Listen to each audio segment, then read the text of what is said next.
Maaf Pak, sekalian mau nanya itu air kiris itu kan kita bikin kiris belum diambil. Kalau itu biasanya kirisnya udah jadi Ya, atau gimana? Nama siapa? UPZ PKPRN Jakarta. Waktu itu yang bikinin siapa? Eh,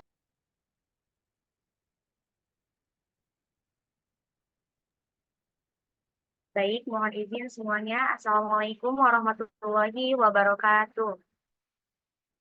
Waalaikumsalam warahmatullahi wabarakatuh.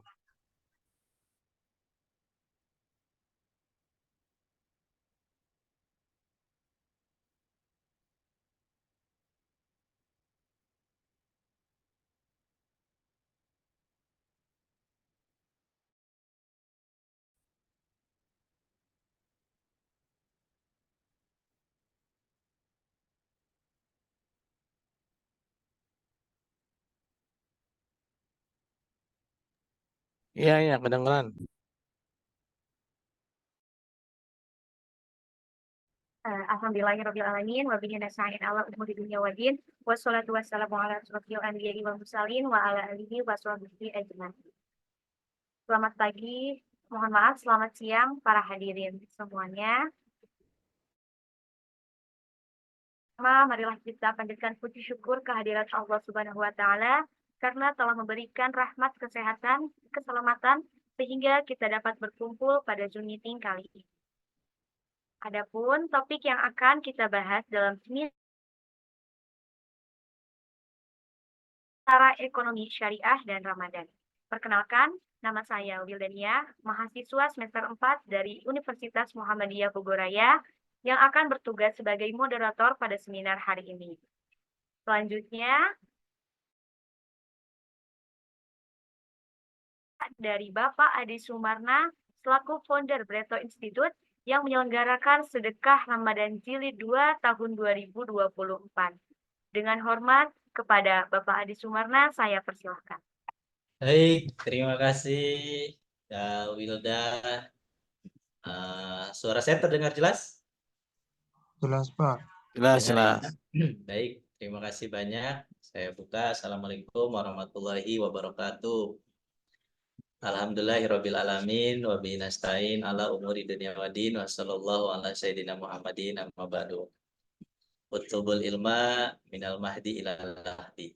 Alhamdulillah kita bisa berkumpul di dalam acara Sedekah Ramadan Jilid 2. Setelah kita sukses menyelenggarakan Sedekah Ramadan Jilid 1 tahun 2023, alhamdulillah 2024 kita menyambut dengan sukacita kembali Ramadan di tahun 2024 yang mana kita selenggarakan Sedekah Ramadan. Nah, kenapa di Jilid 2? Karena baru kedua nih kita menyelenggarakan.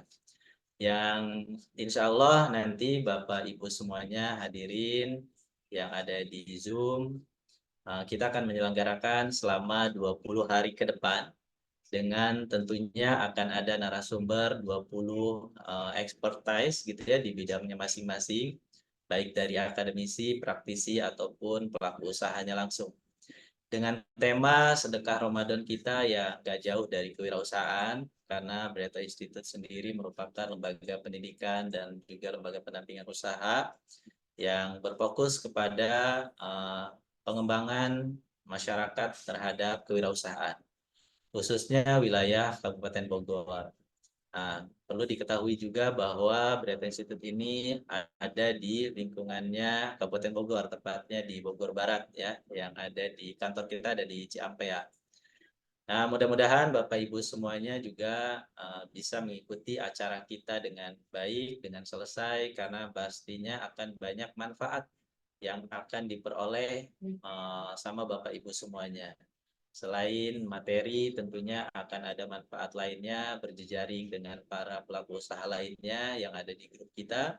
Kemudian akan ada konsultasi tentunya dengan para expert. Di sini juga saya melihat ada yang sudah hadir, para trainer-trainer yang akan mengisi. Salah satunya ada Coach Karyono, kemudian ada Coach Gatot, kemudian ada Coach Ahmad Taufik gitu ya. Insya Allah yang hari ini pun kita akan mendengarkan pemateri kita dari Pak Hasbi Asidiki, merupakan dosen dari Inais ya.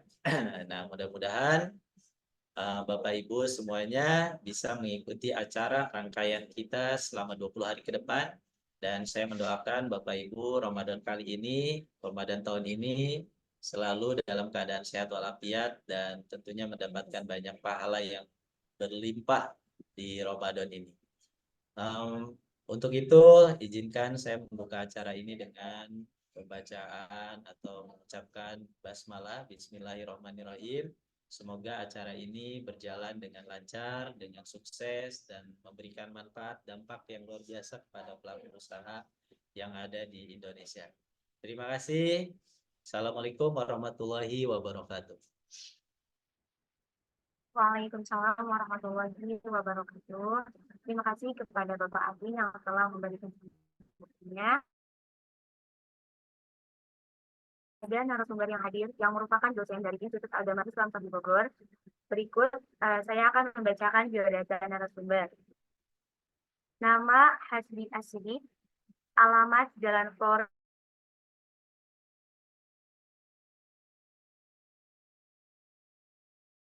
nomor handphone 0812 9160 97. Jakarta 5 Februari 1983. Agama Islam. Riwayat pendidikan SD Negeri Palmeriam, SMPN 14 Jakarta Timur, SMU Negeri 31 Jakarta, Universitas Pancasila, Fakultas Ekonomi, Universitas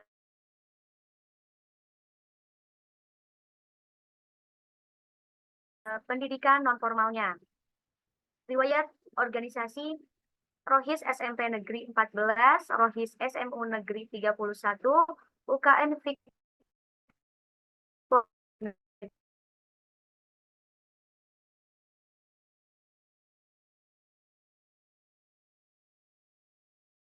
Jakarta, dan Ikatan Ahli Ekonomi Islam Indonesia. Riwayat pekerjaan Staff Junior Auditor of KAP Basyirudin Nur, Teller of Bank Muamalat Indonesia, Relationship Division di PT Cipta Putra Mandiri, Sosial Public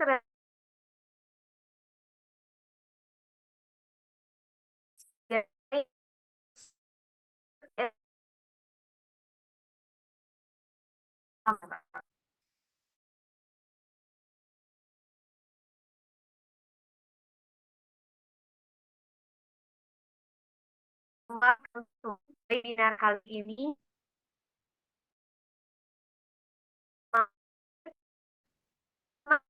menyampaikan materi, silahkan matikan mikrofon. Tidak boleh melakukan interupsi karena akan ada sesi tanya jawab setelah pemaparan. Jangan lupa untuk mengisi daftar hadir, linknya akan tertera pada kolom chat. Silahkan jangan lupa juga follow Instagram @bretoinstitute. Tanpa menunggu waktu yang lebih lama lagi, langsung saja kita mulai webinar hari pertama dengan topik antara syariah dan Ramadan yang akan disampaikan oleh Bapak Hasbi Asidik SEMESY. Kepadanya saya persilahkan. Baik, assalamualaikum warahmatullahi wabarakatuh. Ya, bismillahirrahmanirrahim. Alhamdulillahilladzi arsala rasulahu bil huda wa dinil haqq liyuzhirahu 'ala dinihi wa kafa billahi syahida. Asyhadu an la ilaha illallah wa asyhadu anna Muhammadar Rasulullah la nabiyya ba'da ma ba'du. Rabbi shrah li sadri wa yassir li amri wahlul 'uqdatam min lisani yafqahu qawli. Allahumma sholli ala sayyidina Muhammad wa ala sayyidina Muhammad kama shallaita ala sayyidina Ibrahim wa ala sayyidina Ibrahim wa barik ala sayyidina Muhammad wa ala sayyidina Muhammad kama barakta ala sayyidina Ibrahim wa ala sayyidina Ibrahim fil alamin innaka Hamidum Majid. Ya, sebelumnya terima kasih pada Bapak Adi dan Ibu moderator ya yang telah memberikan waktu. Tapi sebelumnya saya ingin merevisi, sekarang saya bukan di Inais lagi ya. Nah, sekarang saya di Institut Agama Islam Depok Al-Karimiyah ya. Nah, terus tadi judulnya itu antara ekonomi syariah dan Ramadan ya. Nah, tadi saya sebenarnya sudah ngasih materi ke Kang Adi. Ini yang share apakah dari pihak sana atau saya nih? boleh dibantu atau mungkin gimana materi yang tadi saya share ke Kang Adi? Pak Hasbi, apakah ready untuk share atau bisa saya bantu? Mungkin boleh dibantu aja kali ya, biar nggak kepotong ininya Oh, rekamannya ya. baik, siap. Ya, punten Kang. Nuhun. Ya, Pak Hasbi.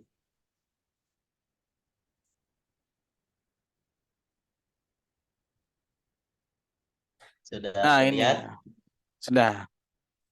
Ya, ini antara ekonomi syariah dan Ramadan ya. Nah, boleh tolong di next. Nah, Ramadan. Ini saya ingin sedikit kilas balik bulan Ramadan ya. Nah, bulan Ramadan itu adalah bulan yang dimana kita ya saling menahan ya, menahan macam-macam ya, menahan hawa nafsu dan sebagainya. Boleh di next.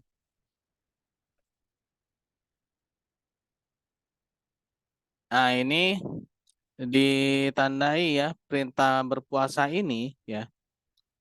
Ini ditandai dengan Quran surat Al-Baqarah ayat 186 ya.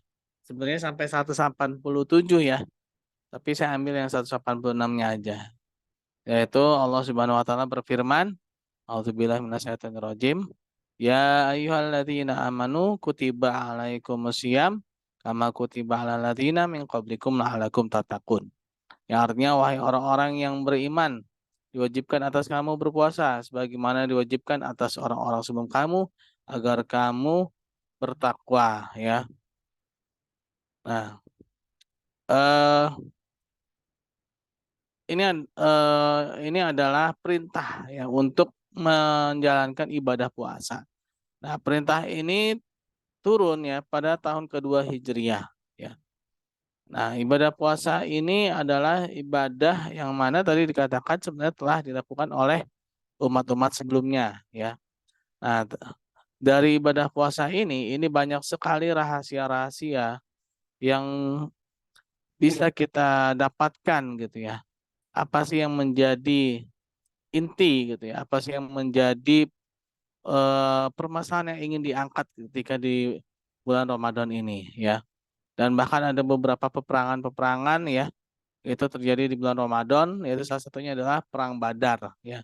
Ini perang yang luar biasa ya, yang dimana kaum muslimin hanya sekitar 313 sampai dengan 319 ya, dan menghadapi kaum kafir Quraisy ketika itu sampai 1000 pasukan ya. Nah, boleh tolong di next. Nah, tujuan dari kita melakukan ibadah puasa ini adalah kita harus menjadi seorang yang bertakwa ya. Nah, apa sih bertakwa? Nah, bertakwa itu sering sekali dikatakan dengan berhati-hati ya. Nah, berhati-hati ini dari mana nih ininya nih dalilnya? Ini dari Umar bin Khattab radhiyallahu anhu ya. Ketika itu Umar bin Khattab radhiyallahu anhu ditanya ya oleh salah seorang, "Wahai Umar, apa itu bertakwa? Apa itu takwa?" ya. Lalu Umar bin Khattab radhiyallahu anhu menjawab, "Takwa itu adalah engkau berhati-hati sebagaimana engkau berjalan di dalam sebuah tempat yang gelap ya. Di sana banyak sekali duri-duri gitu ya. Sehingga engkau berjalan dengan sangat hati-hati dan itulah takwa." Nah, jadi ketika bertakwa ini kita menjadi orang yang berhati-hati ya sebagaimana kita berpuasa, kita berhati-hati ya. Yang sudah punya keluarga, yang punya suami, punya istri, hati-hati ya. Nah, padahal halal ya, padahal halal. Ada makanan, hati-hati ya. Jangan sampai kemakan siang-siang yang terbatal ya. Nah, jadi serba hati-hati ya, mengendalikan emosi dan sebagaimana macamnya itu ya. Kita berhati-hati ya. Nah, lalu tidak mengambil hak orang lain. Nah, dengan berhati-hati ini kita kan menjadi orang yang terpelihara dari mengambil hak-hak orang lain. Ya, kita jadi akan selalu berhati-hati jangankan hak orang gitu ya. Hak kita sendiri aja kita batasin gitu kan di bulan Ramadan ini ya. Hak kita sendiri aja kita batas-batasin kan. Nah, sehingga apalagi hak orang lain gitu ya. Nah, sehingga kita akan menjadi orang yang tidak berlebih-lebihan. Apa sih yang menjadi permasalahannya gini? Kenapa sih sekarang ini serba kekurangan? Ya karena kitanya nggak berhati-hati ya. Nah, kitanya nggak berhati-hati. Lalu kenapa sih sekarang apa namanya terjadi sesuatu yang kurang mengenakan gitu ya? Terjadinya krisis harga naik ya. Ya mungkin ada yang mengambil hak orang lain ya. Nah, mungkin ada yang berlebih-lebihan. Nah, jadi ada yang berlebih-lebihan. Nah, ketika kita tidak berlebih-lebihan, otomatis ya, jangankan yang haram, yang halal aja kita udah batas-batasin nih ya. Apalagi yang halal, haram gitu ya. Pasti yang haram akan ter ini kan ya tereliminir, bahkan bisa jadi yang haram itu apa namanya terhindar gitu ya dari hal-hal yang haram gitu ya. Nah, dengan kita terhindar dari hal-hal yang haram, maka kita dapat mengendalikan diri kita ya. Kita dapat mengendalikan emosi kita ya. Kita dapat mengendalikan pikiran kita dan semuanya ya. Nah, sehingga semuanya bisa terkendali itu ya. Dengan berpuasa ini kita bisa terkendali. Nah, ini lalu bagaimana dengan ekonomi syariah ya? Nah, ekonomi syariah ini apa hubungannya dengan ekonomi syariah ya? Nah, boleh punten Kang di next. Nah, ekonomi syariah ini adalah salah satu ilmu ya yang berkembang pada saat ini ya. Nah, mungkin kita semua ya pernah belajar ilmu ekonomi ya. Nah, lalu bagaimana ekonomi syariah nih? Ini adalah suatu sistem ekonomi ya, transaksi yang memiliki nilai-nilai syariat Islam. Nah, apa sih yang menjadi perbedaan ekonomi syariah dan ekonomi pada umumnya? Nah, jadi pada ekonomi syariah ini bukan hanya mementingkan kepuasan fisik saja, melainkan adanya kepuasan-kepuasan non fisik yaitu kebahagiaan yang didapat dengan cara berbagi ya. Nah, sebagaimana yang dilakukan oleh Rasulullah SAW ya, dan para sahabat ya, mereka, masya Allah ya, ketika berbaginya itu bahkan ada sebuah hadis Rasulullah itu ketika di bulan Ramadan ya berbaginya itu lebih kencang daripada angin yang berhembus gitu ya. Nah, ini luar biasa ya, angin yang berhembus saja kencang gitu ya. Nah, ini berbaginya Rasulullah di bulan Ramadan ini lebih kuat daripada angin yang berhembus. Nah, lalu para sahabat pun juga demikian ya. Banyak sekali contoh-contoh kisah-kisah ya. Yang intinya Rasulullah dan para sahabat generasi-generasi awalun itu ya, itu mencontohkan bagaimana berbagi ya, bagaimana apa namanya saling menolong gitu ya. Terutama para sahabat yaitu generasi yang berhasil dididik oleh Rasulullah SAW ya. Nah, jadi bagaimana ini para sahabat ini dia bisa mementingkan sahabatnya dibandingkan dengan dirinya sendiri ya. Nah, ini bagaimana bisa mendapatkan ilmu-ilmu yang luar biasa itu? Dari mana nih ya? Dari mana bisa kok bisa sedemikian mulianya gitu ya. Nah, inilah yang harus kita ketahui sekarang ya. Nah, oke, next. Boleh di next lagi, Kang? Nah, ekonomi. Punten, Kang, mundurin. Nah, ini ekonomi syariah merupakan punten, Kang, dimundurin lagi. Nah, ini ya. Ekonomi ekonomi syariah adalah suatu sistem transaksi memiliki nilai-nilai syariat ya. Coba Kang punten-punten majuin. Jadi kayaknya. Ini dia. Nah, kenapa sih ekonomi syariah nih ya? Ekonomi syariah ini dia menolak riba ya. Nah, kenapa sih riba itu nggak boleh ya? Karena ada kezoliman ya. Ada orang yang apa namanya uangnya itu berkurang ya. Tapi ada orang yang uangnya bertambah tapi dengan cara-cara yang tidak benar ya. Dan juga ekonomi syariah ini merevisi teori-teori pada ekonomi konvensional yang hanya mementingkan pada kepuasan yang sifatnya benda atau materi, ya. Nah, yang sifatnya itu berlebih-lebihan, ya. Nah, lalu ekonomi syariah dan nasional prinsip-prinsip yang saling berbagi. Nah, ini intinya gini. Sebenarnya saya di sini pengen ngasih tahu secara garis besarnya dulu, ya. Jadi ada amalan-amalan agama gitu ya. Ya salah satunya puasa ini Ramadan ya. Sebenarnya ada juga sholat ya, haji dan sebagainya macamnya. Tapi di sini saya pengen ngangkat yang bulan puasanya ini ya, Ramadannya ini. Lalu bagaimana dampaknya gitu ya. Nah, boleh Kang di next. Nah, lalu bagaimana antara ekonomi syariah dan apa namanya Ramadan ini ya. Nah, inilah ekonomi syariah ya atau muamalah ya. Kalau sekarang kan apa namanya kita kasih embel-embel syariah terus ya.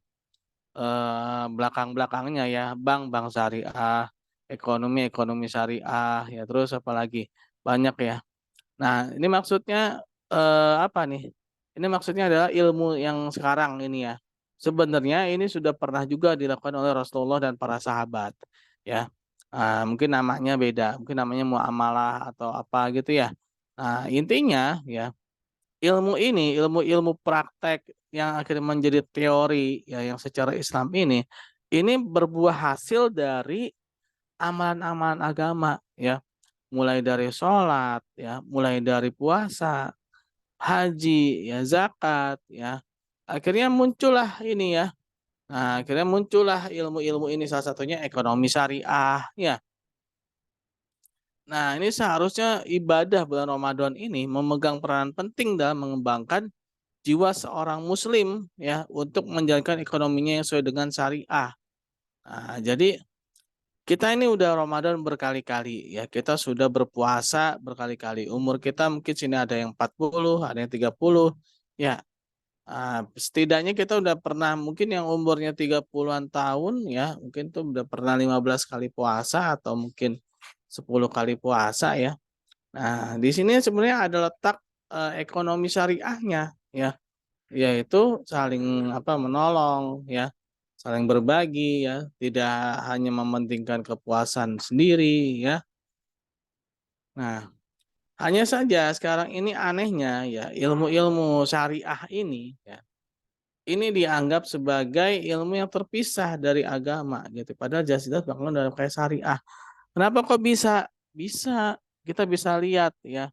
Sekarang ini muncul banyak sekali lembaga-lembaga keuangan syariah ya, atau mungkin apa mungkin para cendekiawan syariahnya sendiri, cara cendekiawan muslimnya sendiri ya.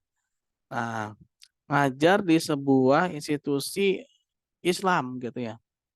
Tapi menganggap sholat nggak penting. Nah, padahal ngajar di institusi Islam. Nah, ini kan sesuatu yang menjadi tanda tanya besar gitu ya. Padahal keilmuan ini ya, salah satunya ekonomi syariah ya, kalau di ekonomi ya, ini berangkat dari amalan-amalan agama tadi itu ya, dari Ramadan ini, dari puasa ini ya, sehingga muncullah sebuah perilaku ya. Nah, dari perilaku itu akhirnya menjadi sebuah teori kan. Nah, tapi anehnya sekarang ini kita seolah-olah terpisahkan, terdikotomi gitu ya, antara eh, teorinya ini ya dengan amalan agama ya, dengan amalan-amalan agama. Padahal semuanya itu berangkat dari awalannya itu amalan agama. Kita bisa tahu ya, kita bisa lihat bagaimana dulu ya ketika perintah sholat ya, perintah sholat turun itu duluan perintah sholat atau perintah larangan riba, duluan sholat ya. Sholat itu udah turun duluan sebelum perintah larangan riba. Sama puasa pun juga duluan perintah puasa ya. Larangan riba itu belakangan. Kenapa kok belakangan? Ya karena ini dimatengin dulu nih amalan agamanya. Nah, ketika dia amalan agamanya sudah kuat, maka dia akan bisa membedakan yang hak dan yang batil ya. Nah, sekarang ini mulai kau bolak-balik nih ya. Di sebuah institusi Islam ya, sholatnya malah mulai kendor ya. Bahkan dibilang itu kalau sholat adalah urusannya masing-masing, tapi kalau keilmuan itu urusannya untuk umat. Salah itu ya. Sama dua-duanya ya, justru keilmuan ini muncul dari sholat, dari puasa ya. Jadi seperti itu, apa namanya, semuanya itu berawal dari amalan-amalan agama ya, lalu muncullah perilaku. Nah, dari perilaku ya, contohnya apa sih? Contohnya itu dalam Quran itu ada ya, inna sholata anil fasya wal munkar ya. Sungguhnya sholat itu mencegah perbuatan keji dan mungkar. Nah, sholat itu dia bisa mencegah perilaku seorang itu dari perbuatan keji dan mungkar. Nah, artinya sholat itu dampaknya bukan hanya untuk dia tapi juga untuk orang lain ya. Nah, begitu pula dengan puasa Ramadan ya. Nah, puasa Ramadan ini juga dampaknya bukan cuma buat dia doang tapi juga buat orang lain ya. Nah, karena sering kita sholat, kita sering puasa, akhirnya terbentuklah sebuah perilaku yang baik gitu kan. Nah, perilaku yang baik itu apa? Tidak melakukan praktek riba, ya, tidak apa namanya, tidak mengambil hak orang lain, ya, dan banyak perilaku-perilaku yang mencerminkan kebaikan. Dan akhirnya itu menjadi apa? Menjadi sebuah teori, ya. Nah, jadi maksud saya itu di sini adalah saya ingin kembali ya, mengingat adanya marotibul ilmi Bapak Ibu ya. Jadi dalam menuntut ilmu itu ada ketertibannya ya.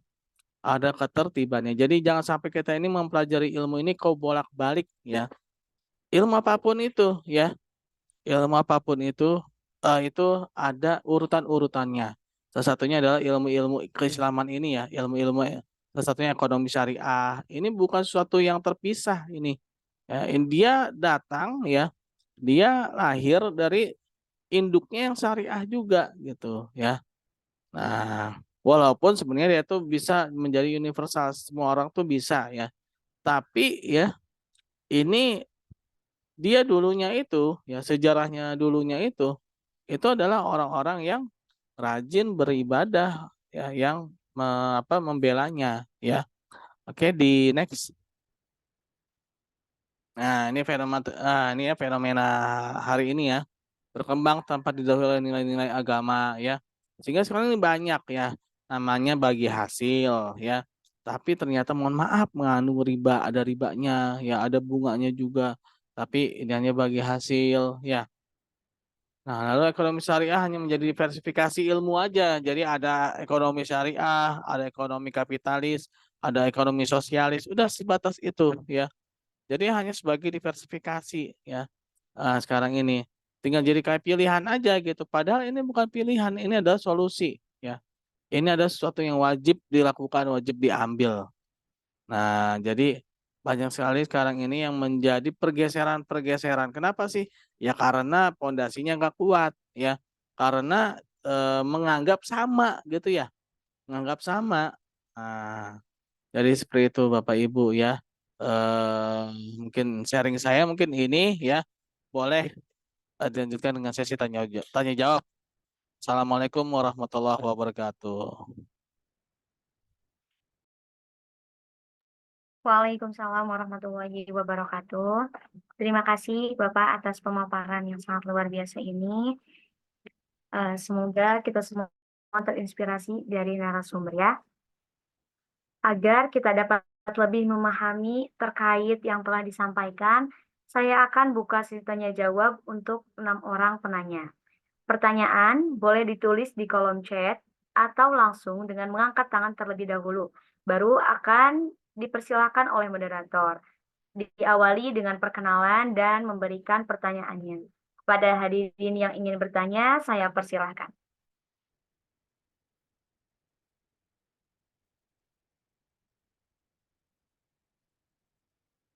Bagaimana para ibu sekalian? Jika ada yang ingin bertanya,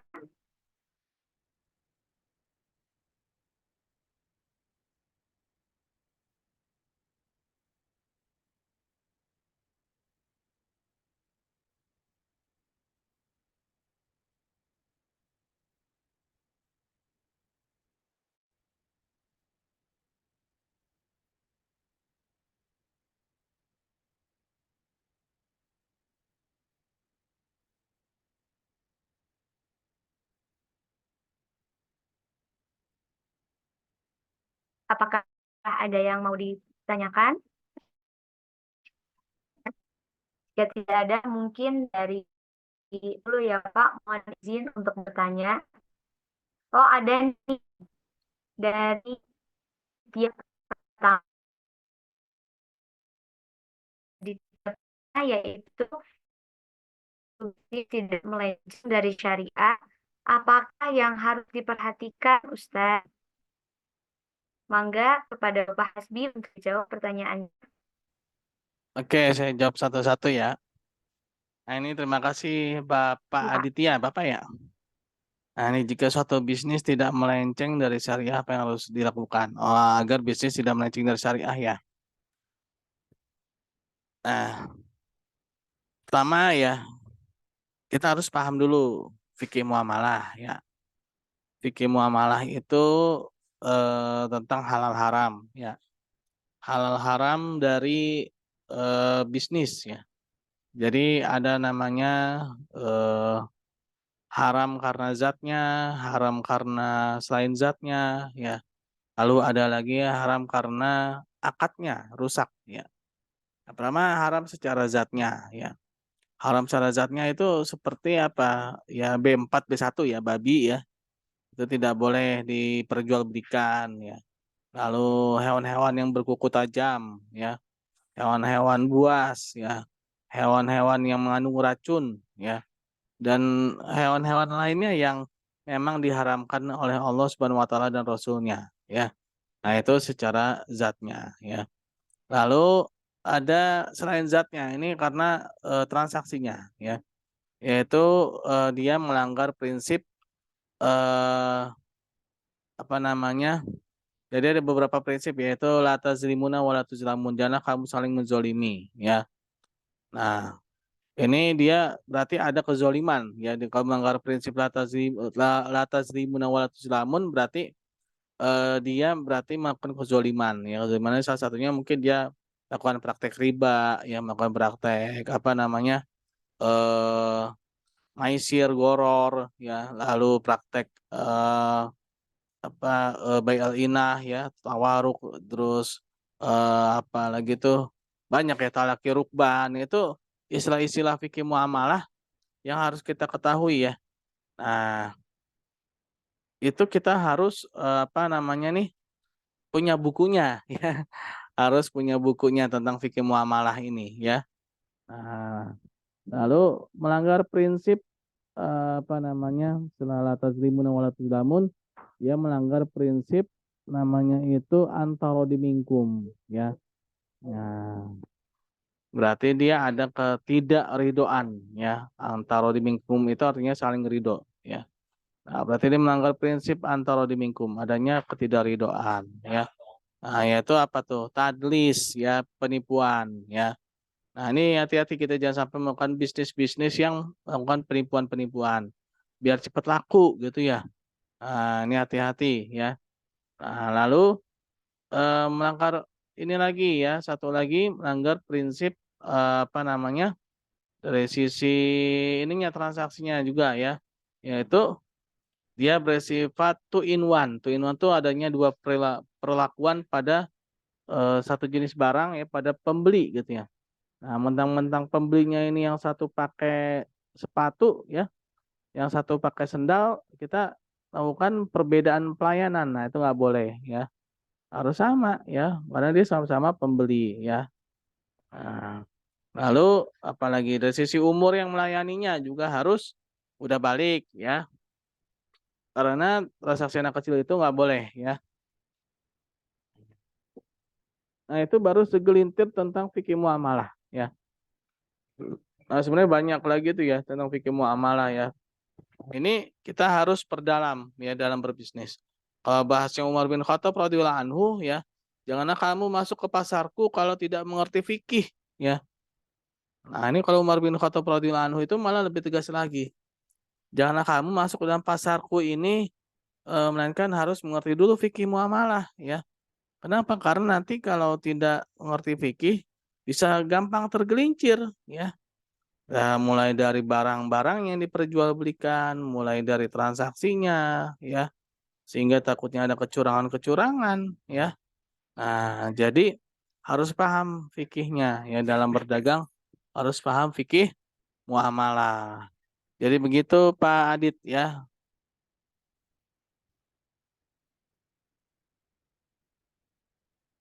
Bagaimana Pak Adit? Apakah sudah cukup? Jelas, alhamdulillah.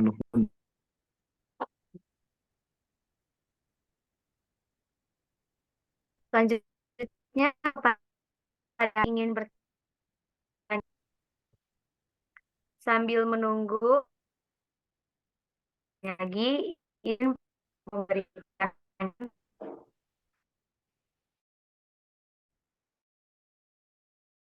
serta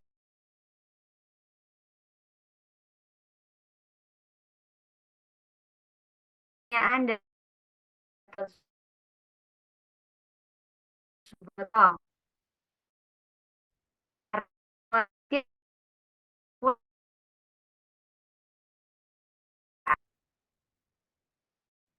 Maka beda.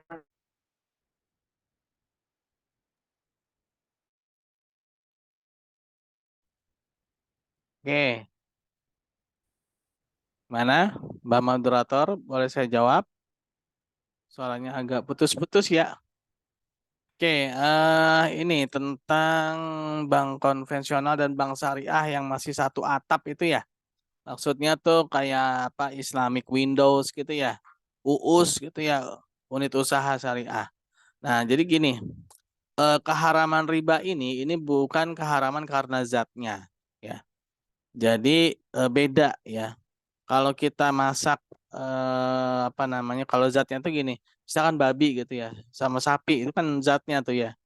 Misalkan kita habis masak babi nih, ya. Terus di wajan yang sama, habis itu kita masak sapi, nggak boleh tuh, ya, nggak boleh, jangan, ya haram.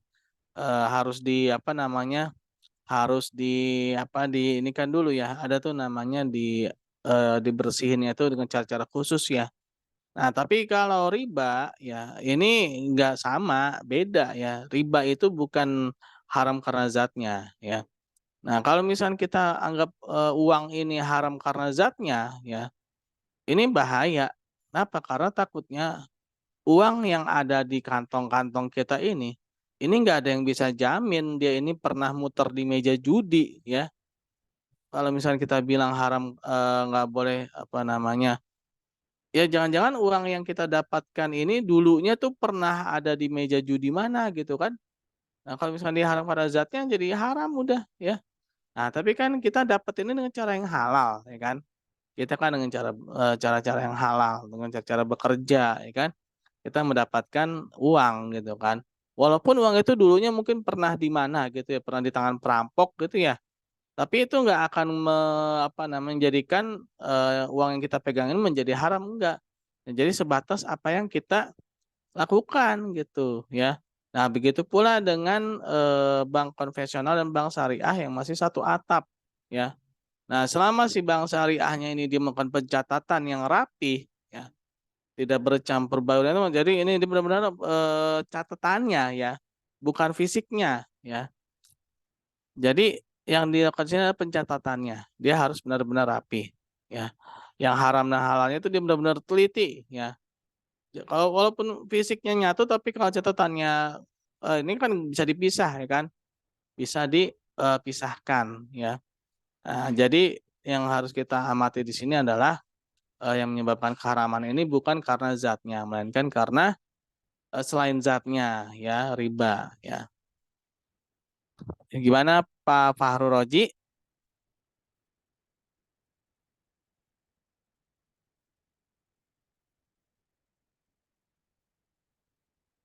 Jelas?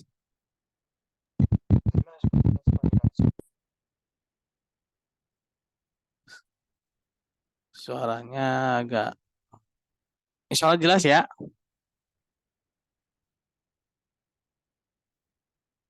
Oke, saya lanjut nih dari Mama Raja. Di kampung saya itu orang-orang suka menjerat babi hutan karena merusak tanaman.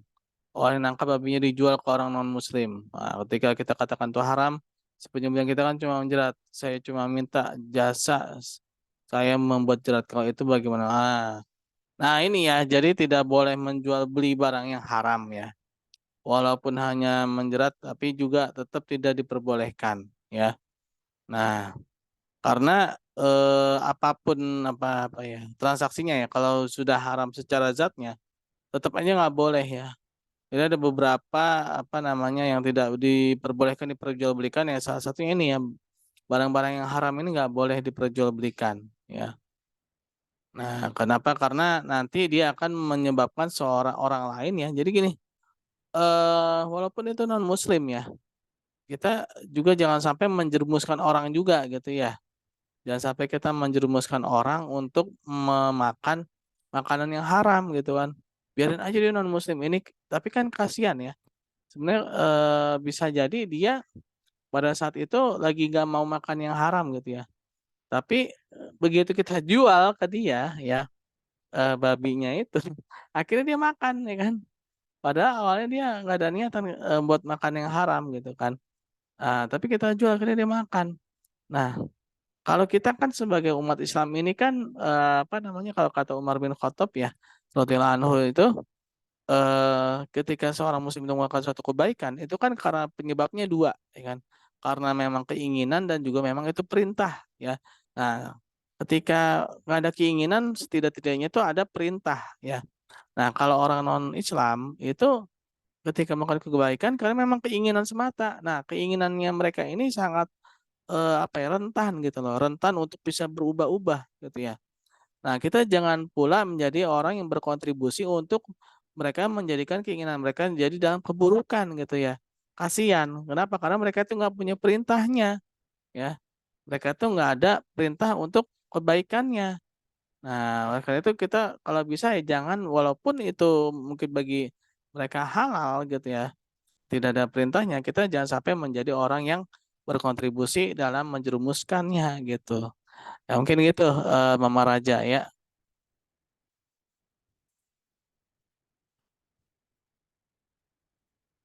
Nah, ini ada lagi Ada pertanyaan lagi ini, Pak. dari Pak Sadam ya. Hukumnya penjual Iya, dari buah Pak pinggir Sadam. jalan yang menempelkan harga namun ternyata pesampaian harga yang ternyata ada bagus. Oh ya, ini salah satu namanya itu goror juga ya, goror ya, adanya ketidakjelasan. Jadi dalam fikih muamalah itu ada namanya goror. Terus juga eh, talaki rukban ya. Jadi talaki rukban itu dia eh, menyembunyikan kecacatan ya.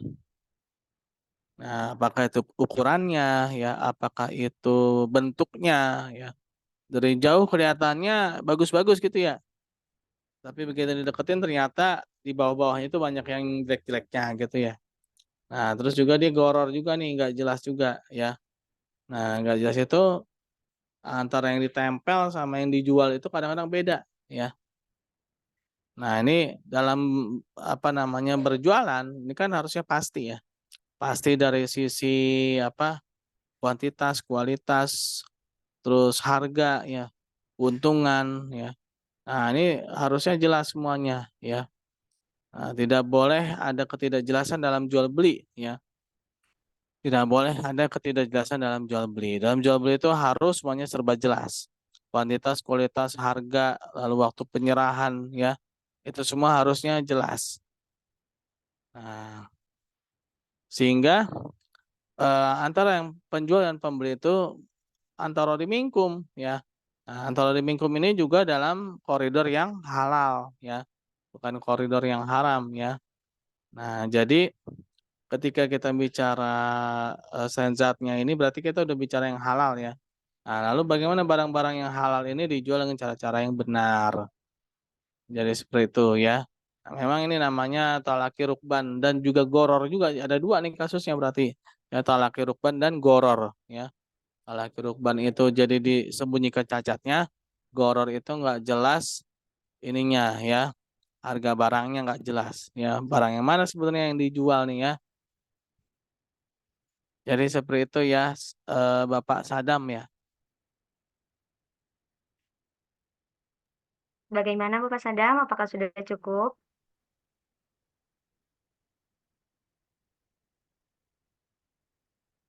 Oke, sama-sama. Apakah ada yang ingin bertanya lagi? Nah, ada nih, bagaimana hukum jika data disalahgunakan oleh seorang, nggak pernah pinjam tapi ada pinjaman di BI checking. Nah, inilah kejahatan digital nih namanya ya.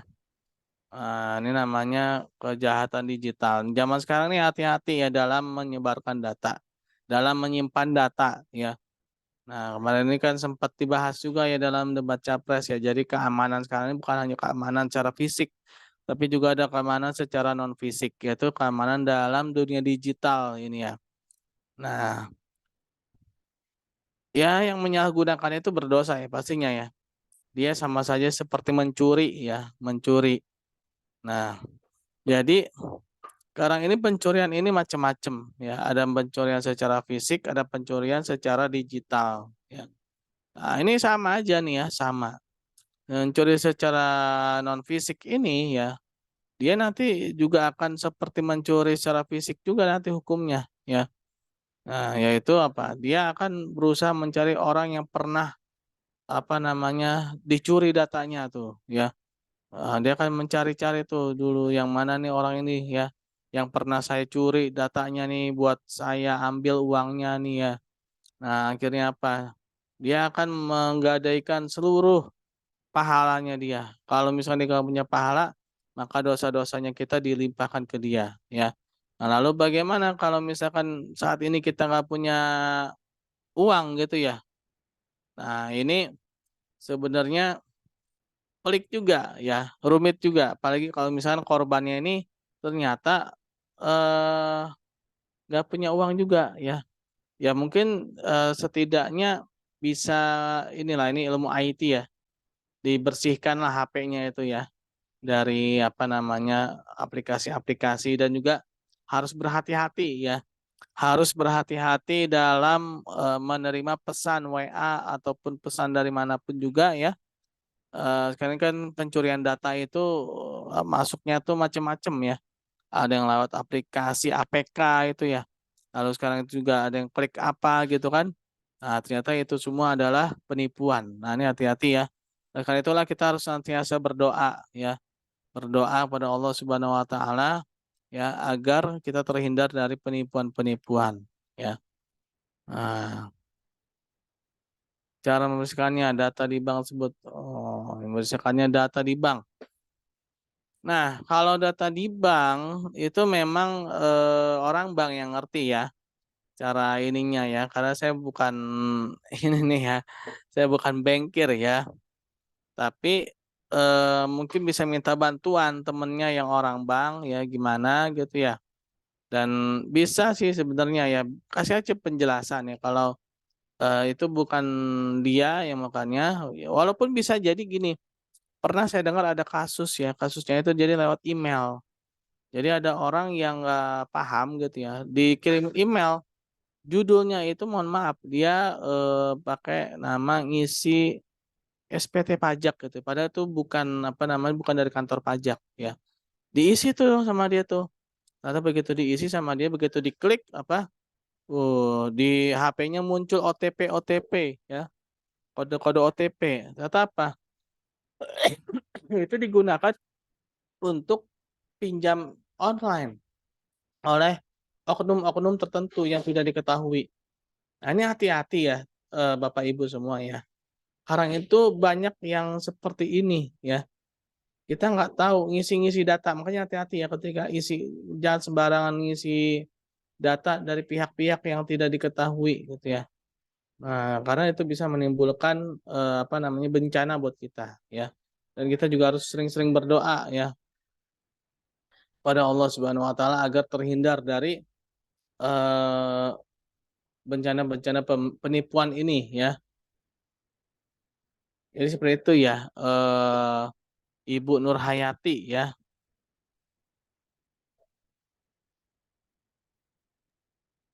Silakan, masih ada waktu untuk satu orang penanya.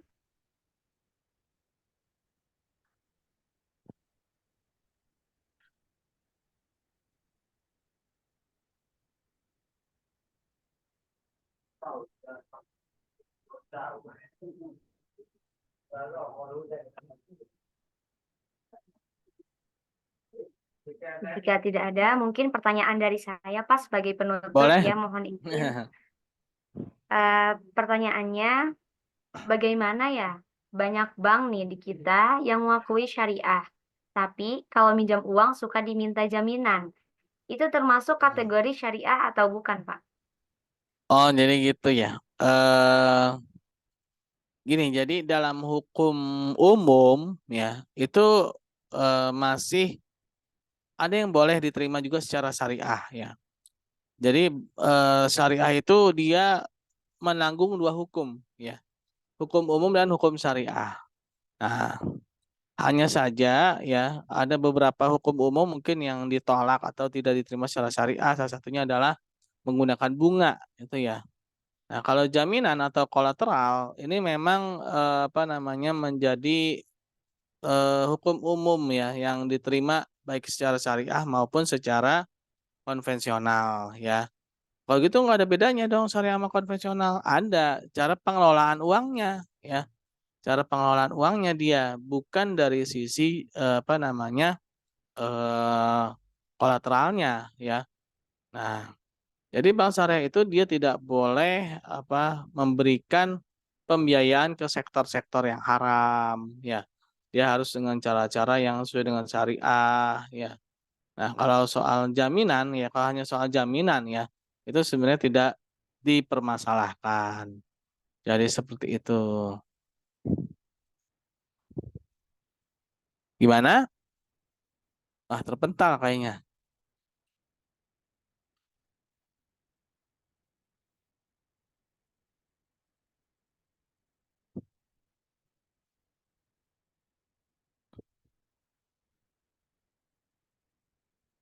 Gimana? Apakah cukup? Sepertinya ibu moderatornya terpental ya Pak Adi. Iya nih, terpental kayaknya Pak Asbi. Baik, saya ambil alih dulu nih Pak Asbi. Menarik ya Pak Asbi, penjelasannya dan diskusinya di siang hari ini. Namun tak terasa ya waktu sudah menunjukkan pukul 14.30 dan ini sebagai pembuka yang sangat baik sekali untuk sedekah Ramadan Jilid 2. Saya mewakili moderator yang terpental gitu ya. Memohon maaf apabila ada kurang baik dalam pelayanannya. Dan saya juga mengucapkan nih Pak Hasbi, terima kasih banyak Pak Hasbi sudah meluangkan waktu di acara kita Sedekah Ramadan Jilid 2. Iya, sama-sama Kang. Ya, materinya membuat saya flashback di semester 1 gitu ya. Ini kayak lagi belajar mengulang lagi saya tentang ekonomi syariah ya. Alhamdulillahirabbil alamin, Pak Hasbi juga sangat apa namanya memberikan pencerahan bagi kita semuanya untuk pentingnya atau membedakan antara ekonomi konvensional, ekonomi syariah. Karena masih banyak juga Pak ya di Indonesia, di sekitaran kita yang mengaku syariah, tapi ternyata menurut kita itu tidak layak untuk dikatakan syariah. Tapi ternyata kan banyak versi ya Pak ya tentang pendapat-pendapat syariah tadi. Oke, Pak Hasbi, mungkin ada closing statement dari Pak Hasbi sebelum kita akan akhiri perjumpaan kita di Zoom siang hari ini. Ya, closing statement-nya itu adalah kita harus tertib ya dalam menuntut ilmu sehingga nanti prakteknya itu tepat ya. Nah, ketika belajar ilmu-ilmu agama ya seperti ekonomi syariah ini ya kita lihat bagaimana dulu awalnya Rasulullah dan para sahabat itu ya mereka itu bisa mempraktekkan ekonomi syariah itu ya karena memang dari amal-amal ibadah ya. Nah, mungkin itu Kang closing statement-nya. Terima kasih. Assalamualaikum warahmatullahi wabarakatuh. Waalaikumsalam warahmatullahi wabarakatuh. Sebelum kita akhiri perjumpaan kita Zoom, saya ingin ngajak teman-teman semuanya untuk berfoto, boleh? Ya, untuk kita dokumentasi, dinyalakan videonya. Wih, sudah ada Pak Haryono yang sedang produksi, terganggu ya. Ada Pak Aditya, kemudian yang lain boleh ya kita apa namanya dokumentasi untuk foto ya. Oh, ada Pak Gatot yang nanti insya Allah ngisi juga di kegiatan Zoom kita. Ini para trainer-trainer kita juga nih Pak Aspi.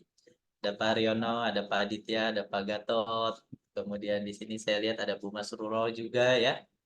Nah, mudah-mudahan saya mengingatkan kembali kepada teman-teman yang nonton acara ini, yang insya Allah nanti kita akan share juga ya video rekamannya. Karena masih ada 9 materi lagi. Nah, ini juga ada Mas Denis ya dari Malang yang insya Allah nanti juga akan ngisi di acara kita. Selama 19 hari lagi tentunya akan ada materi-materi yang menarik tentang seputar kewirausahaan dari Pak Haryono, dari Pak Aditya, dari Pak Denis, Bu Masuro, dan para narasumber yang lainnya yang tentunya akan menjadikan kebermanfaat untuk para pelaku usaha yang ada di seluruh Indonesia.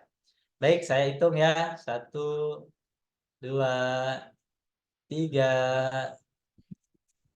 Oke, terima kasih banyak Bapak Ibu semuanya. Saya mewakili moderator mengucapkan mohon maaf yang sebesar-besarnya apabila selama 1 jam ke belakang tadi ada salah kata, mohon dimaafkan. Kemudian dari pelayanan yang kurang maksimal, mohon untuk dikoreksi atau dikomentari ya Bapak Ibu. Ada link absensi, di situ ada penilaian juga terkait materi-materi yang sudah disampaikan oleh para narasumber untuk bahan kita evaluasi di tahun berikutnya.